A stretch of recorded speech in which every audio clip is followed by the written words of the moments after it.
നമസ്കാരം. കഴിഞ്ഞ 40 വർഷമായി ഇറാൻ അമേരിക്കയുടെ ഉപരോധത്തിലാണ്. നമ്മൾ ഇറാനെ കുറിച്ചും ഇസ്രായേൽ യുദ്ധത്തെക്കുറിച്ചും അമേരിക്കയെക്കുറിച്ചും സംസാരിക്കുമ്പോൾ ഇസ്രായേൽ നടക്കുന്ന എന്താ പറയാ നശീകരണം ഇപ്പൊ നടക്കുന്നത് അങ്ങനെയാണ്.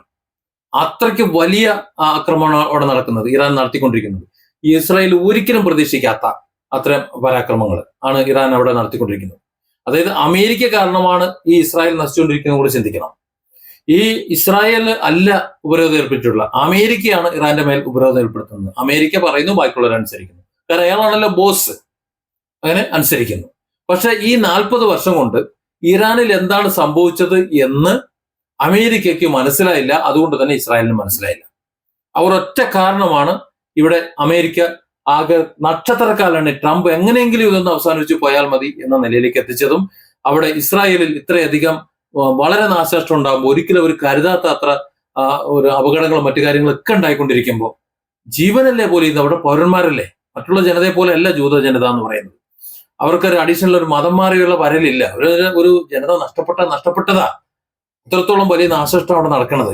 ഇതൊക്കെ നേരത്തെ കാണേണ്ടതാ. കാര്യം 40 വർഷത്തെ ഉപരോധം നടക്കുമ്പോൾ ഇറാനിൽ എന്താണ് സംഭവിക്കുന്നത് എന്ന് നമുക്കറിയില്ല എന്നുള്ളൊരു ബോധം അമേരിക്കയ്ക്ക് വേണമായിരുന്നു. അതില്ലാതെ പോയി. ഇപ്പൊ കഴിഞ്ഞ ദിവസം നോക്കൂ, ശനിയാഴ്ച രാത്രിയിട്ട് ഇറാന്റെ ഒരു മിസൈൽ, ബാലിസ്റ്റിക് മിസൈൽ എന്ന് വീണത് ഡിമോണയിലും സമീപ പ്രദേശങ്ങൾ. ഡിമോണയുടെ പ്രത്യേകത അവരുടെ ആണവ നിലയം അവിടെയാണ് സ്ഥിതി ചെയ്യുന്നത്. അത് മാത്രമല്ല, മറ്റൊരു പ്രത്യേകത ഉള്ളത്, നമ്മുടെ ഇന്ത്യക്കാരായിട്ടുള്ള ആൾക്കാർ, ബഹുഭൂരിപക്ഷം ആൾക്കാരും അവിടെയാണ് താമസിക്കുന്നത്. നമുക്കറിയാമല്ലോ, കഴിഞ്ഞ ദിവസം നമ്മുടെ ഒരു സഹോദരൻ, ഒരു മലയാളി കൊല്ലപ്പെട്ടിട്ട് എത്ര ദിവസം കഴിഞ്ഞ് നമ്മൾ അറിഞ്ഞത്. ഇപ്പോഴും ഔദ്യോഗിക സ്ഥിരീകരണമൊന്നുമില്ല. അതായത് ഇസ്രായേലിൽ നടക്കുന്ന മരണങ്ങളുടെ എണ്ണം പുറത്തു വരുന്നില്ല.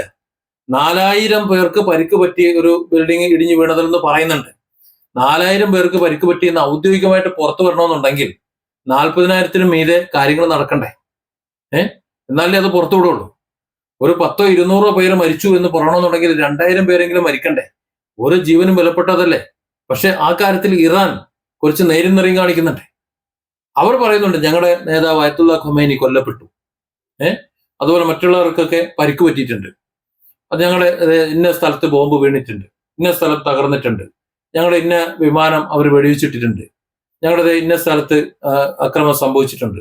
അതായത് ഇസ്രായേൽ എന്തെങ്കിലും തോന്നിയാസങ്ങൾ കാണിച്ചിട്ടുണ്ടെങ്കിൽ അതൊക്കെ സംഭവിച്ചു എന്ന് തന്നെ പറയാനുള്ള ഒരു ആംബിയർ ഇറാൻ കാണിക്കുന്നുണ്ട്. അത് മാത്രമല്ല, ഞങ്ങൾ തിരിച്ചടിക്കും.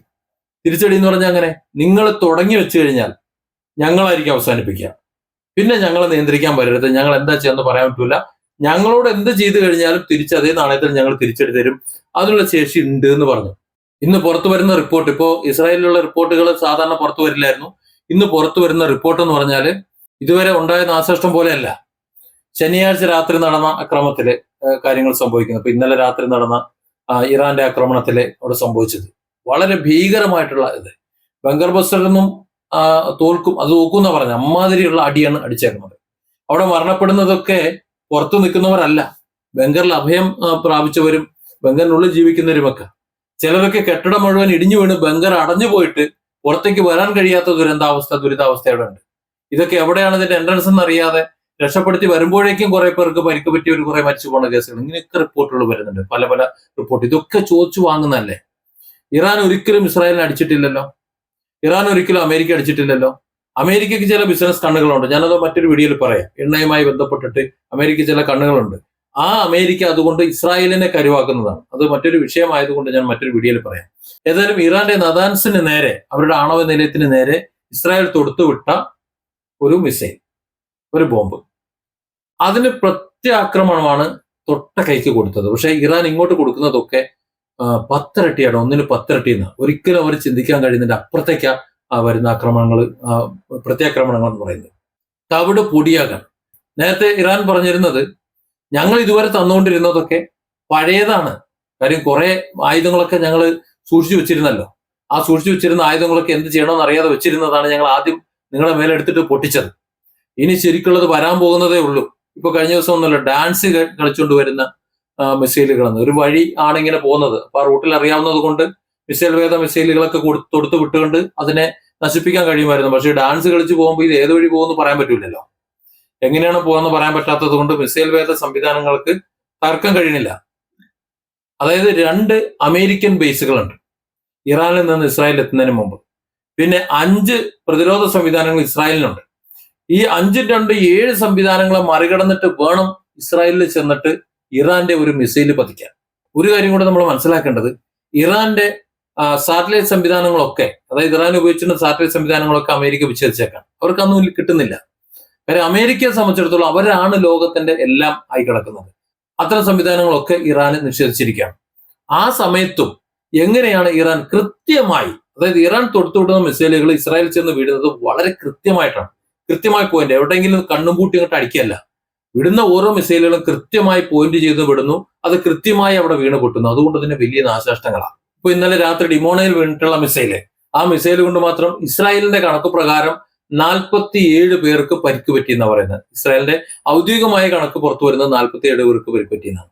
ഇസ്രായേലിന്റെ ഏറ്റവും പ്രധാനപ്പെട്ട ഒരു ആണവ ഗവേഷണ കേന്ദ്രത്തിന് പരിസരത്ത് അവർക്ക് ആവശ്യമായ പ്രതിരോധ സംവിധാനം ഉണ്ടാവില്ല നിങ്ങൾ വിശ്വസിക്കുന്നുണ്ട്.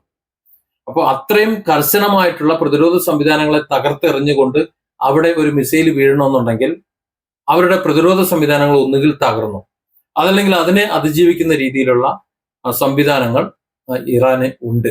ഇപ്പോ റഡാറിൽ പോലും പിടിക്കാത്ത 35-ന്റെ കാര്യം നമ്മൾ കഴിഞ്ഞ ദിവസം പറഞ്ഞു.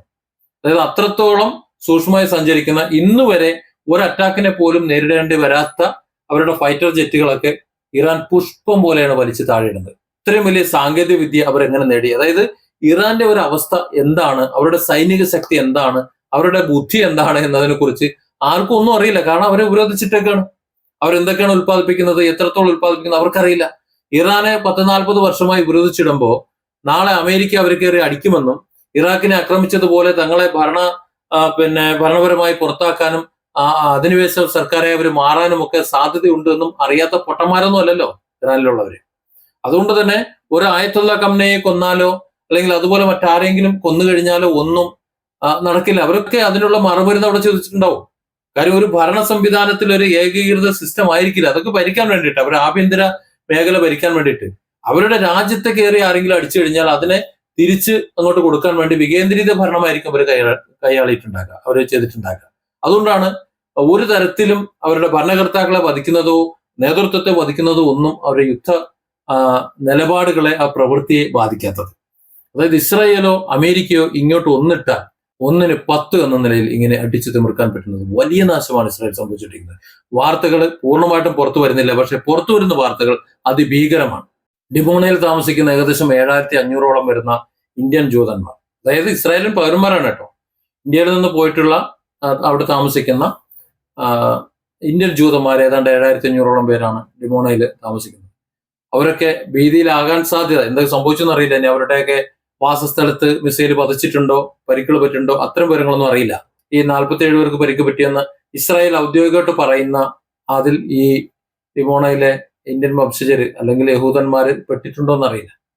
ഏതായാലും ഇസ്രായേലിലെ ജനങ്ങളുടെ ജീവന് സുരക്ഷിതത്വം കൊടുക്കേണ്ട ഇസ്രായേൽ സർക്കാർ കേവല ലാഭത്തിന് വേണ്ടി ഇറാനെ കയറി ചൊറിഞ്ഞിട്ട് ഇസ്രായേലിലെ ജനങ്ങളെ ഒരറ്റത്തുനിന്നേ കൊന്നെടുക്കുന്നതിനാണ് ഇത് ഉപകരിക്കുന്നത് എന്നാണ് ഇപ്പൊ നമുക്ക് കാണേണ്ടി വരുന്നത്. കാരണം ഇസ്രായേൽ എന്ന് പറയുന്ന ഒരു ചക്കക്കുരു പോലെ ഒരു ചെറിയൊരു പ്രദേശമാണ്.